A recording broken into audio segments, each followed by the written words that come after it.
जय जगन्नाथ सांग मैंने आपण मैंने केमती अच्छा भगवान जगन्नाथ पाखे मोर ये प्रार्थना आपण मैंने भल था। आज हूँ पवित्र पंचुक जोटा कि ओडिशा रे बहुत धूमधाम रे पालन करा जाए 5 दिन जोटा कि समस्ते निरामिष सेवन करती।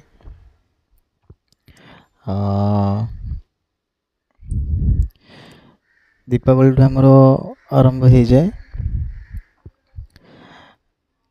दीप आलोक माला पुरपल्ली और सहर आलोकित हो उठे।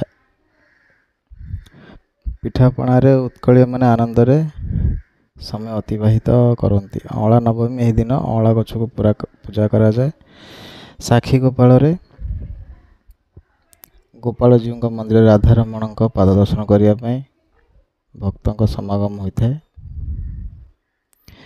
यही पर्व रे महादेव को पूजा करा जाए। शैव पीठ गुड़िक लोकारण्य होता है।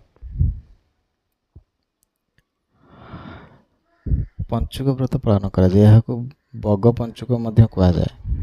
बग ही कार्तिक मास पंचुक 5 दिन माछ खाएनि।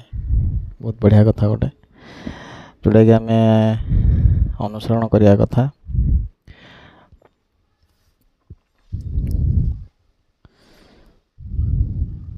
कार्तिक पूर्णमी बा रास पूर्णमी दिन समस्ते सकाळ गाधोई नदी बा पुष्करणी रे कदली पाटुकारे डंगा करी भसाई दियंती।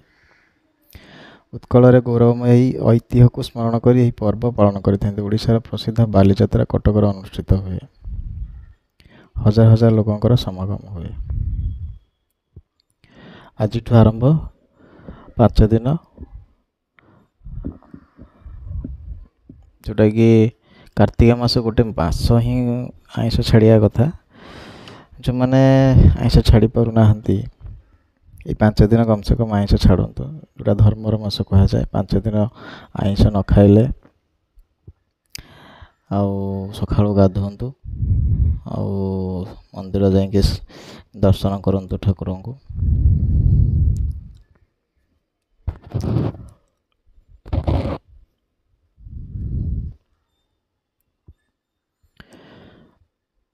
पांच दिन पंचुक गाँव थिले गाँव सकाळु पंचुकर शेष दिन कदली पटुआ डंगा ता सहित बाण भी फुटा जाए। नदी की जाइए गाधुंती आसिक मंदिर दर्शन करती। गाँव परिवेश बहुत बढ़िया।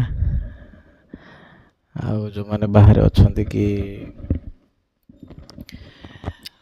तथापि से मैंने पालन करुँच। आम मैंने ओडिया है पालन करिया कथा। आम संस्कृति परंपरा बचाई रखा हेले यही सब को भूलतुनि। कम से कम टिके पालन करंतु। जय जगन्नाथ।